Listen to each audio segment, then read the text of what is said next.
मेरे प्यारे दोस्त, मनुष्य अपने जीवन में जब लगातार प्रयास करता है तो वह डगमगा जाता है, लेकिन उसे यह मन में बना कर रखना चाहिए कि अंतिम प्रयास पुनः करना चाहिए। प्रयास करने का नियम ही आपको सफलता दिलाएगा।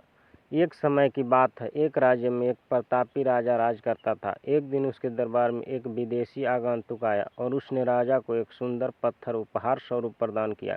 राजा वह पत्थर देख बहुत प्रसन्न हुआ। उसने उस पत्थर से भगवान विष्णु की प्रतिमा का निर्माण कर उसे राज्य के मंदिर में स्थापित करने का निर्णय लिया और प्रतिमा निर्माण का कार्य राज्य के महामंत्री को सौंप दिया।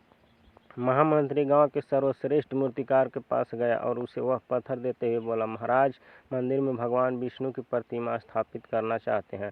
7 दिवस के भीतर इस पत्थर से भगवान विष्णु की प्रतिमा तैयार कर राजमहल पहुंचा देना। इसके लिए तुम्हें 50 स्वर्ण मुद्राएं दी जाएगी।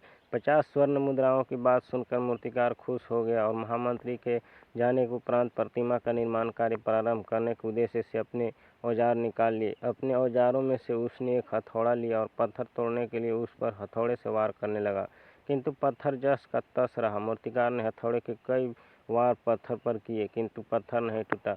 50 बार प्रयास करने के उपरांत मूर्तिकार ने अंतिम बार प्रयास करने के उद्देश्य से हथौड़ा उठाया, किंतु यह सोचकर हथौड़े पर प्रहार करने से पूर्व ही उसने हाथ खींच लिया कि जब 50 बार वार करने से पत्थर नहीं टूटा तो अब क्या टूटेगा। वह पत्थर लेकर वापस महामंत्री के पास गया और उसे यह कह वापस कर आया कि इस पत्थर को तोड़ना नामुमकिन है, इसलिए इससे भगवान विष्णु की प्रतिमा नहीं बन सकती। महामंत्री को राजा का आदेश हर स्थिति में पूर्ण करना था, इसलिए उसने भगवान विष्णु की प्रतिमा निर्मित करने का कार्य गांव के एक साधारण से मूर्तिकार को सौंप दिया।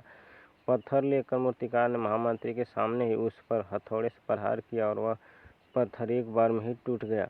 पत्थर टूटने के बाद मूर्तिकार प्रतिमा बनाने में जुट गया। इधर महामंत्री सोचने लगा कि काश पहले मूर्तिकार ने एक अंतिम प्रयास और किया होता तो सफल हो गया होता और 50 स्वर्ण मुद्राओं का हकदार बनता।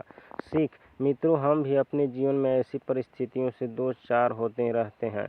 कई बार किसी कार्य को करने के पूर्व या किसी समस्या के सामने आने पर उसका निराकरण करने से पूर्व ही हमारा आत्मविश्वास डगमगा जाता है और हम प्रयास किए बिना ही हार मान लेते हैं। कई बार हम 1-2 प्रयास में असफलता मिलने पर आगे प्रयास करना छोड़ देते हैं, जबकि हो सकता है कि कुछ प्रयास और करने पर कार्य पूर्ण हो जाता या समस्या का समाधान हो जाता।